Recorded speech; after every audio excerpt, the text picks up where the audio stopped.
Behind the Brand features the people who are making things happen. Get the insight to grow your biz from experts who've done it. Get behind the brand.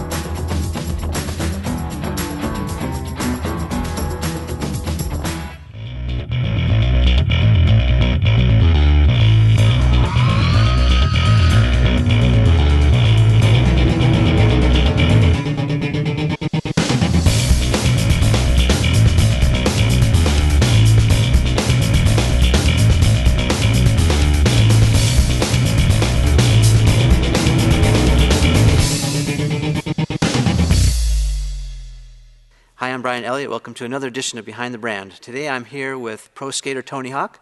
Tony, welcome to the show. All right, thank you. I always ask my guests, how'd you get this job?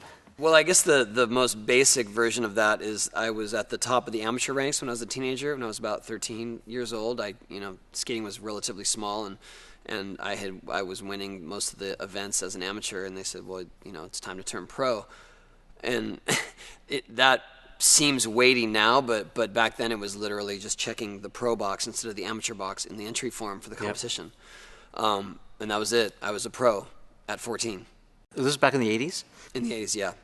What was action sports like, or what was skateboarding like back in the 80s? In the early mid 80s, well, I'd say more early 80s, it was just considered more of a novelty. It was likened to yo-yos and frisbees. It was just like, oh, it's a fad. It was happening, late 70s, and it's dying. It's not cool anymore. You got to grow out of it.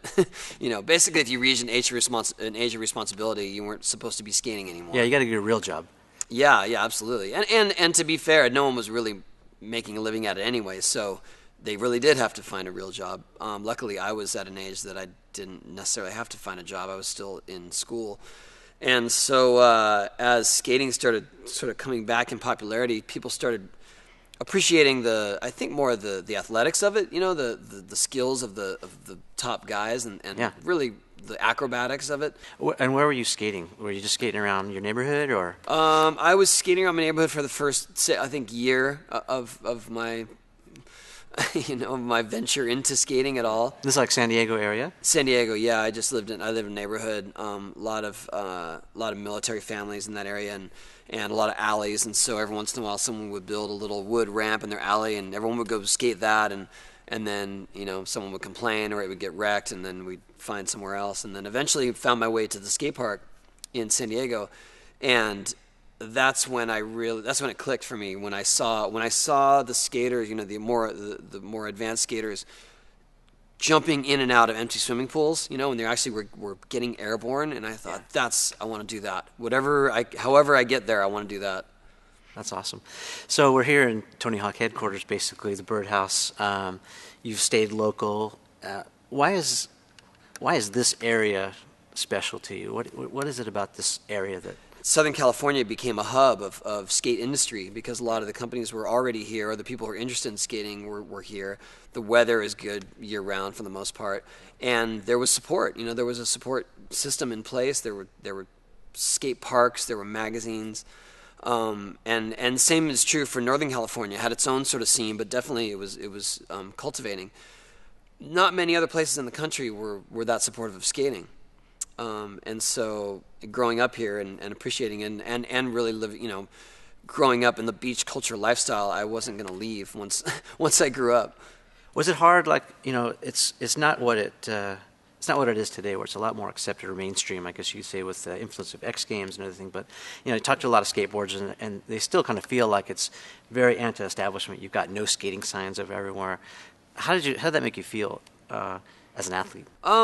Well, I liked that what I was doing was different. I grew up at a time when skating was the furthest thing from cool, and so I was in high school basically being made fun of on a daily basis because I did skate or because I took it seriously. So I never did mind that it was considered alternative or different or whatnot, and I liked that it gave me my own identity and that I wasn't following the herd, so to speak.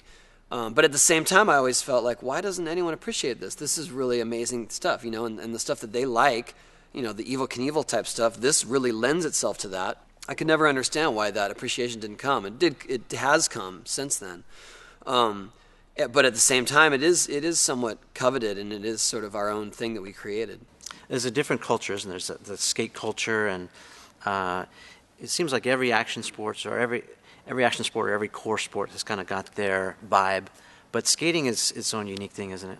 I think skating is definitely unique, but at the same time, I can liken it to, say, like BMX stunt riding came into play when it was just considered not something that was healthy to do for kids, and they were they're the first ones to ever create giant ramps.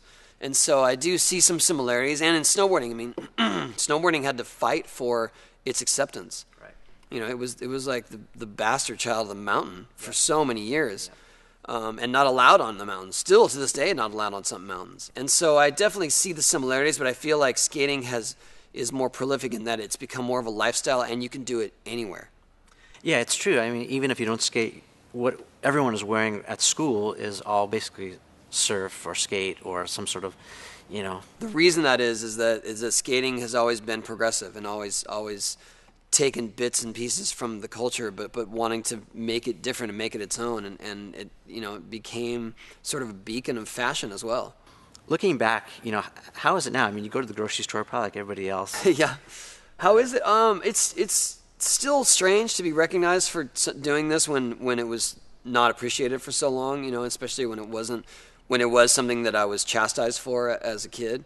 But at the same time, I never have taken it for granted. I appreciate it all. I appreciate that I do get these privileges and that I do get to still do it for a living at my age. And so it's fun, and I definitely don't try to deny it or discount it or pass it off, and if someone is happy to see me, I'm happy to see them. So walk us through kind of X Games time. You had great success. How did the X Games, you think, kind of change your career? And how did that, and let's talk about maybe video games as well. You started kind of branching out and doing other things. Talk to us about how that evolved. Well, I think the X Games helped to propel skating into the mainstream in terms of the appreciation, but more so it created a fan base for skating. It was in the late 90s when it started to take off and kids were watching it. It was this MTV generation kids. It was all about high action and fast-paced movements, and skating fit right in. As soon as someone jumped on a skateboard, it was instant action and daredevil feats and things like that. And they were, I mean, I don't want to discount team sports, but they were bored of waiting for the pitch and waiting for the play. You know what I mean? Their attention span was way faster, and so skating fit right into that. And so I think that the way that it was presented on TV, they really enjoyed it. It was suddenly, this is a youth culture. These guys who are the professionals or the superstars of it are accessible. They're real people. They do this because they love it. They don't do it because they get $1 million salary. And I was competing at that time, and I guess because my name resonated from the 80s as well, I was a more recognizable figure in those events. But I did really well, especially through the first few years of the X Games, kind of 95 to 2000-ish. I had a really good winning streak, and I started getting more opportunities outside of just the skate industry. And so I guess I was the first one to sort of branch out in that respect. And a lot of it was to ridicule, because people thought, well, you can't. This is our thing, and it was like, that's a typical knee-jerk reaction from the core, though, isn't it? It is, and that's fine, and especially if you hold something so sacred and you don't want other people to discover it, I totally understand that. But I never felt like that about skating. I've had signature products with my name on it; they just didn't sell. So people call you sellout when your stuff finally sells. But at the same time, when I was 17, 18. If someone had offered me an endorsement, like with McDonald's or with some big company that I believed in, to this day I still eat McDonald's, I would have jumped on it. But no one was knocking on the door. But I think the irony about that is that you stayed so true to your core. Well, I've realized that I was able, in order, in taking those sort of endorsements on and things, I made demands that, look, none of this, you can't do any marketing with my image or likeness unless I have final approval over it, or unless I have some say in it, in the direction. And that was the key. That was the key to keeping it core, but also to using their giant advertising dollars in order to promote skateboarding in general. Yeah, I think that's why so many people love and admire you. I mean, you are truly this pioneer, and you've brought so many people into the sport, and you've brought such an acceptance, and then paved the way for so many other amateur and future pro athletes. I mean, you're the guy. You're the godfather. You're the godfather. I almost want to kiss the ring. I had to test the waters. So a lot of people who are watching this show, they have startups, they're small business owners, they're entrepreneurs. Talk to us about innovation. You started to innovate with different moves. Were you the first one to do the 900? Yeah.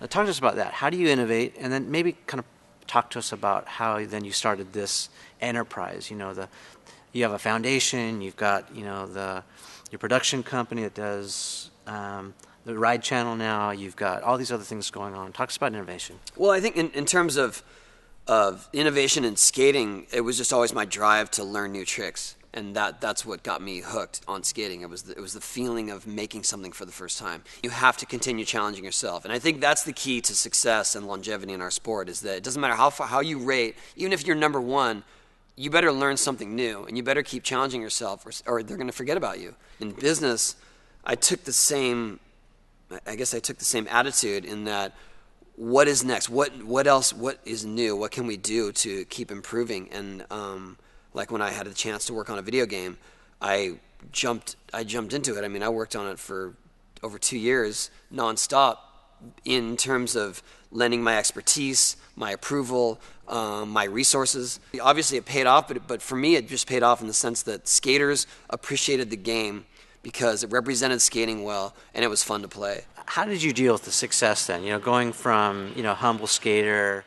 I had a kind of huge wave of success in the late '80s, right as I was like getting out of high school, and that's when I made my most mistakes in terms of learning, like, not to allow people to just use my name and likeness, because I signed a contract and they gave me a paycheck.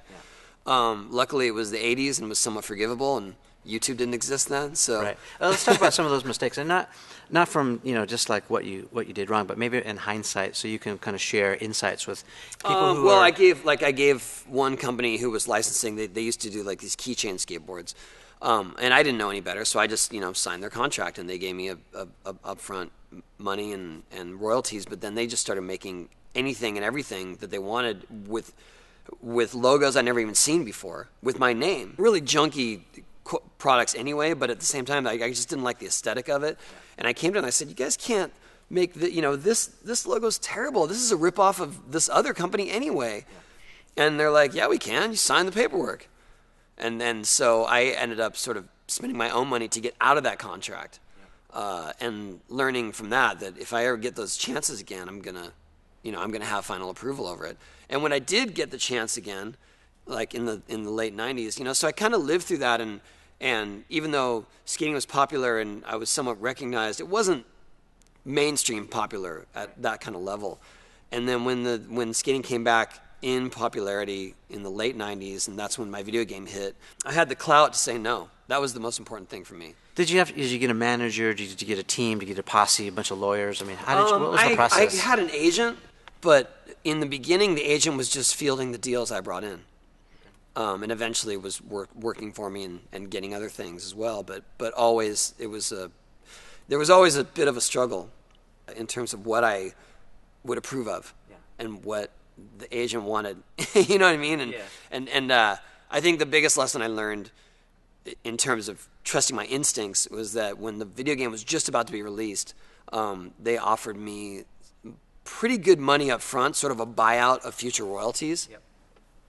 And at the time, like, I was doing pretty well. I just bought a house. I just started a family. I felt more comfortable and more confident with my career than I ever have in my life. And I said, you know what, I'm just going to ride it out. I'd rather see how this does. And, I mean, truly, the money they were offering me compared to the money that I ended up making in the end was, 20 times that. So your message maybe is, it's not a sprint, it's a marathon. You look at long term. You have to see it through, though. You can't just do something, and if you have a taste of success, let that go. Or think that you're gonna rely on that for the rest of the time. You've got to keep progressing. Then you started Birdhouse, right? You started making skateboards. I started Birdhouse actually long before that, and sort of struggled with Birdhouse for quite a few years before it eventually took off. So what were some of the early problems? This was like the early '90s, right? Yeah, I started Birdhouse in '92. Like, the first X Games didn't hit till '95, so I would say the years like 92 to 97 were very rocky. Selling hard goods, skateboards, was difficult enough. Skating was relatively underground at the time. Keeping a team together and happy and motivated was difficult. I was the team manager and creative director, so I was doing all the ads and all the videos as well. But at the same time, skating just as much as I could. So I was spread thin in terms of my responsibility. I think in those days I learned, like, oh, you know, you're not the best artist. You're not the best ad layout guy or video maker. You should leave that to the people who are really good at it. So when I eventually, you know, when I was successful enough to hire those types of people, that's exactly what I did.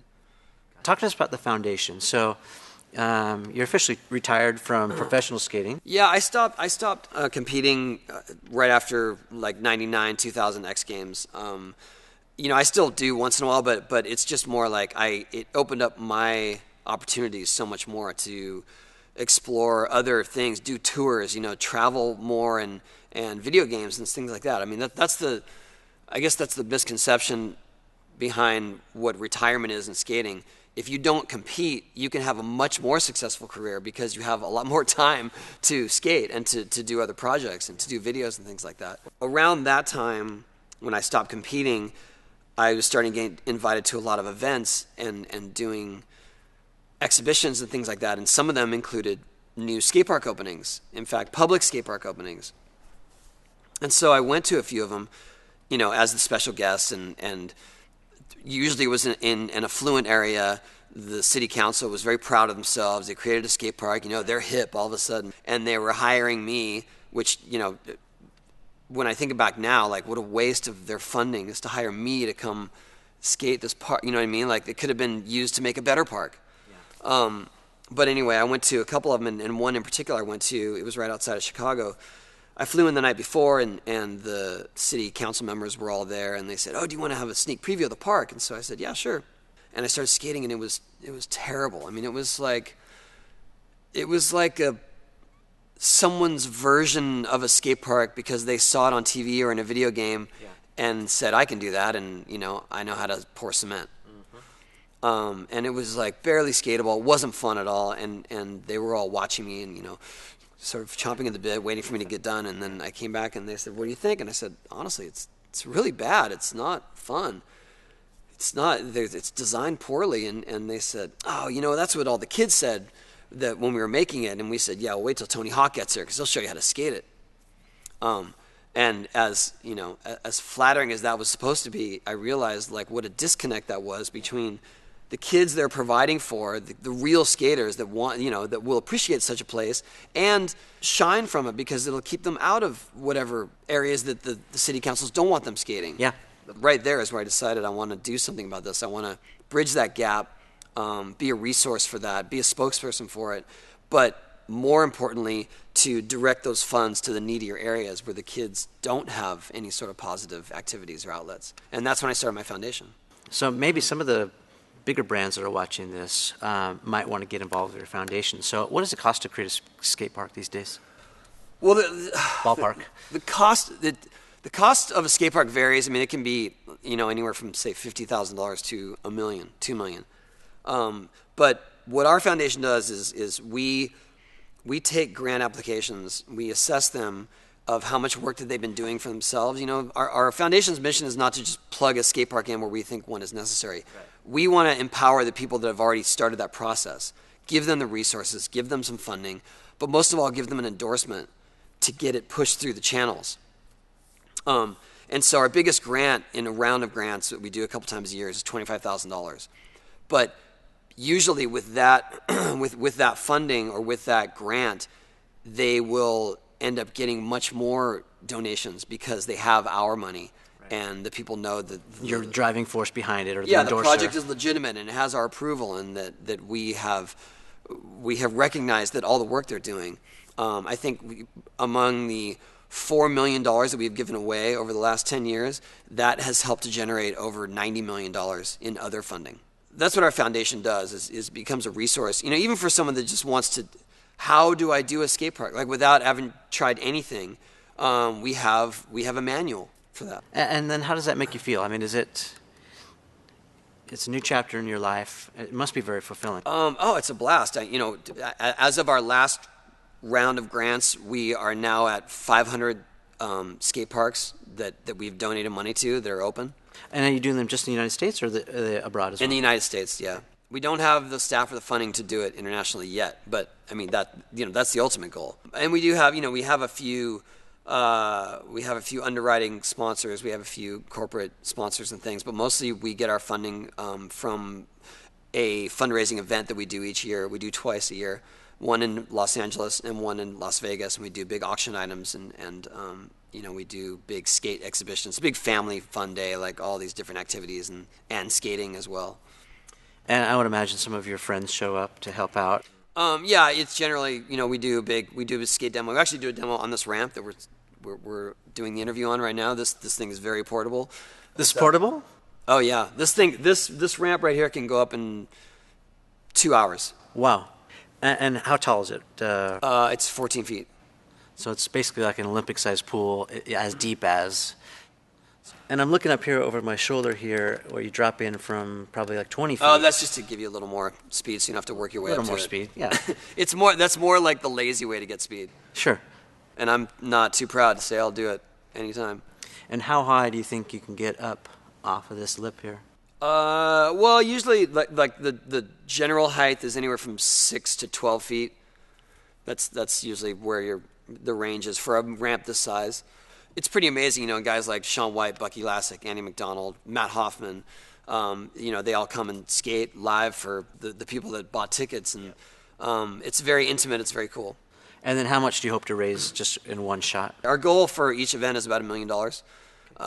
And sometimes we go over that. Usually it's anywhere from $600,000 to $800,000 we raise for parks at each event. How do you get an invite to something like that? Well, standupforskateparks.org. Okay. That's the event, and that's where you can get tickets or buy a table, or you can actually sponsor kids from needy areas to go to the event. So just looking at this, this scares me to death. I've been skateboarding all my life, but just recreationally, just for fun, just like any other kid in Southern California. Tony, what are you afraid of? Having 4 kids, that's my biggest fear, is anything happening to them, or that somehow I'm not around to help them when they're in need, because what I do requires quite a bit of travel. I'm gone almost half the time, and so that's my biggest concern is for their well-being, and that I am able to provide for them. Well, I think that's a good topic. A lot of people struggle with this work-life balance thing. Maybe it's a little different than when you were maybe on tour and doing all these things. But what's some tips and advice you can give for people who are trying to manage? My best tip is to prioritize. And that's to only do the things you feel like are important and will have the most resonance. Don't grab every little opportunity, because it may not have that reach that is worth your time. And that's really the bottom line, is what is worth your time, and what is worth your time away from your family. That's the biggest challenge in my life. What do you do though when you it's hand to mouth, and a lot of us are, and you have to have that time away. You got to work to provide. Well, yeah, you got to do it, and like I said, I travel half the time, and I'm doing the things that I'm prioritizing. If I took every opportunity, I could be gone all the time, but that just wouldn't be worth it. So I think that you got to do whatever works, but know that especially in following your passion and doing what you love. Even if it's not the most financially stable or successful thing, you are enjoying your work. And I feel like that's what's most important. You're enjoying what you do, and you're living the dream. Even if the dream isn't making you millions, that doesn't matter. You're going to wake up and want to go to work. Yeah, and I suppose, and a lot of people said this too, that if you love what you're doing, you're going to get better at it. And you're going to get better at it, but also if you love what you do, I can't recommend enough learning every aspect of it.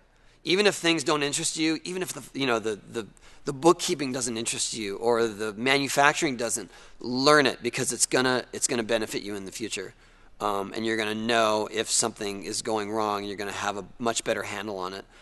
I've learned so many things I never imagined that I would care about in my life, but I'm glad I did, and now I understand when people are talking about IPs and and IPOs and marketing and viral marketing and agencies and all that kind of stuff. Like I totally understand it, And it's fun because sometimes you can call bull on people's perspectives, because they think that they're talking above you, and you're like, no, I know what you're saying, and you're just talking in circles. Let's talk a little about digital technology, social media. How has social media changed your life or changed the way you do business? How that's changed is it's given me the best unfiltered feedback, almost like a focus group of people who are interested in what I'm doing, and I can ask questions and get immediate replies. So it's really you. Yeah, it's me. Yeah. Yeah, I mean, you have nearly 3 million followers on Twitter, I think, last I checked. It's you. It's you. me. Yeah, I don't really. I mean, I want this to be my voice. I want people to know that they are connecting with me, and I don't trust someone else to put it out there. Yeah, some athletes, some celebrities have assistants doing their thing. Yeah, and that's fine. If that's what they want to do, but you just know you're getting the sanitized version of who they are. Yeah. And I'm I'm the real deal. Like, this is me. I'm scarred up and still skating, and probably older than most people who are doing this for a profession. But this is who I am, and I want to represent myself well, and I want to project what is true and what is happening. And so, but also it's such a good way to spread information. Beyond being interactive with people, it's just like, look, this is out today. You know what I mean? Or like right now, I'm releasing a best of game of our first.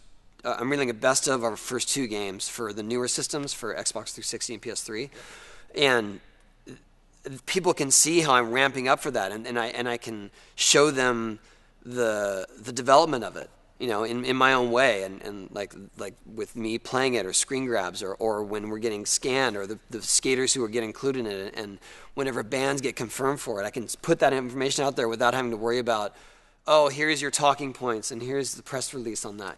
I think you've been pretty innovative too with the way you've used it, especially Twitter. I watched some of the scavenger hunt style stuff that you've done. How'd you come up with that?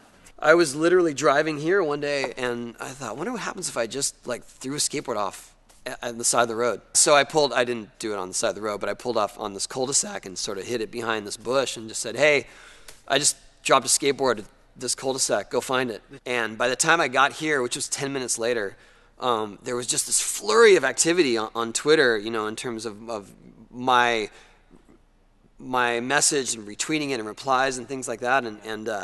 And by the time I got here, there was a girl with a picture holding it in that spot. Like, I found it 10 minutes later. 10 minutes later, and she said 4 other cars were pulling up as she left. And so I thought, oh, that'd be such a fun thing to do on a bigger scale. Yeah. And so since then we've done a few, but we get a bunch of people all around the world to hide stuff, usually signed skateboards. But now I've actually gone out to companies and saying, hey, if you want to get involved with this, give us product and we'll hide it and we'll give you credit. Yeah. So now we're getting Fender guitars, and we're getting video games, and I mean, we've gotten year's supply of cornflakes. It's just all over the map. It's fun though. It's super fun, and they don't expect that much in return except that they're included in this really cool activity. So where do you think this space is heading? Social media, social business, it's a fast-moving space. Where do you think it's headed? This is where we are now, but where is it going? I think it's definitely a huge push in the future of marketing, and in terms of spreading information, just people's identities and where they live. I mean, people live on Facebook. They literally, if you try to link to a website outside of Facebook, it's I can't go. That's outside my world. Yeah. Or anything. Where do I get this? You can do the research. Not everything is in this bubble of the universe, but that's the way it's becoming, and you have to adapt to that. So what are you guys doing to adapt? Well, obviously all of our products and foundation, everything has its own space, or has its own page or username, or we have a Tony Hawk Foundation Twitter and Instagram. We've got a Facebook devoted just to the new game coming out, and just trying to be real time and not a dinosaur. So for those business owners who have got people doing that, how involved or how hands-on are you with all that sort of integration, implementation stuff, or are you kind of leaving it? Are you doing the strategy stuff? I'm very hands-on, especially in terms of all the ones that include me personally. But you got to make it fun and interactive. That's the thing. You can't just be can't just be pushing out information and, like offers of coupon offers or things like that. It's got to be like, hey, first one to answer this, get something. I mean, honestly, like the biggest, the most, I guess the most success that I've had with it and the most attention that I've gotten is because I give stuff away. And that's not lost on me. I get it. I understand. Yeah. Let's talk about the Ride channel. So Twitter, Facebook, YouTube now is also a big part of your program, right? My production company, 900 Films, we did a lot of programming, stuff for ESPN, instructional videos, a lot of action sports type stuff. We had a website called Shred or Die, which was that kind of content. But when you have a website that is producing video content, YouTube is the elephant in the room. If you're not using YouTube Player, it's very unlikely that other websites are going to embed your videos or even go there at all or find them. And so when we decided to, when we wanted to do something much on a bigger scale, we brought it to YouTube. Like, hey, would you want to do this as a channel? Yeah. And our timing was perfect because they were talking about rolling out a bunch of new channels around the same time frame with different companies or celebrities and just more stuff that's in tune with with that person's world. Let's say like Jay-Z, but something that is actually promoted and funded by YouTube. That's the whole key. I love the convergence of different industries. Action sports and music, or entertainment and tech. But how is it like when Tony Hawk calls up YouTube? I mean, can you get a call back pretty quick? Or well, we had heard that they were looking for partners. That's really all we knew. And so we proactively went and said, who should we talk to? And we found the guy at YouTube that like I knew, from my agency that knew this guy that was a lawyer. But so they were responsive though. Made the connection, yeah, absolutely. And ended up I went to LA to have a meeting with him. He flew from Northern California, so there was effort on both of our parts to do it. And we showed him what our ideas were. We said, this is what we think we could do. We're take this idea and make it bigger because you've got the viewers, you've got the everything in place, the resources. And he said, this is exciting. I'll go ask my team, and they eventually gave us a pitch meeting at YouTube. So we flew up to YouTube with another group of people in the room, and according to them, like we knocked it out of the park because we were the only ones that really had understood the reach of it all and could do the programming and the quality that they want. So what is it? Is it original shows? Is it original shows? Events? We have a bunch of weekly shows. We have daily shows like Trick of the Day, Trick Tip of the Day, with all kinds of different pros and all kinds of different styles and things. We have a show called Hand in Hand, which is basically artists or entertainers that have been influenced by skating or were skaters themselves in their youth and how that inspired them through their success. We have so many. Descent TV is sort of my interview with other celebrities or musicians, maybe don't have anything to do with skating, but I find interesting. 1 in a Million is sort of I don't want to say reality show, but it is like a group of skaters that are all getting eliminated and trying to get the dream, and the one that wins is the one that gets the sponsorship. So you've got this wide range of programming, and for now it's all bottled up on YouTube, and it's all on YouTube Ride channel, which is exactly where we had hoped we could be in the first place. I mean, I wouldn't want it any other way. Some of the shows that we're doing on YouTube is stuff that we had actually pitched to networks. But knowing that we would have to make a half-hour show out of it was kind of daunting, and to be honest, not very cost-effective. Yeah. And now we're on YouTube. Things are anywhere from 3 to 7 minutes in a segment, and that's all the attention span people have anyway. And you're the broadcaster. I mean, that's where I also see this space going. As more and more people get empowered to do their own content production or their own whatever. The hands are definitely, the power is definitely being put in the hands of the people who are creating the content. Yeah, and a lot of the stuff that we're doing is user generated too. We're saying submit 10 tricks, and we will put them up and figure out like what they're worth monetarily. Yeah. Tony, how do you want people to see you? How do I want people to? How do you want people to view you? I guess first and foremost, I would hope people thought I am and was an innovative skater. I mean, that's the basis of how I got here is my skating and walking the walk. Beyond that, hopefully someone that has changed the perception of skating and helped it to grow and helped help people after me to make careers out of it. Tony, thanks so much for spending some time with us. Really appreciate your insights. All right, thanks for having me. This Behind the Brand episode is brought to you by Raven Internet Marketing Tools, powerful data and tools for online marketers. Get a free trial at raventools.com/behind.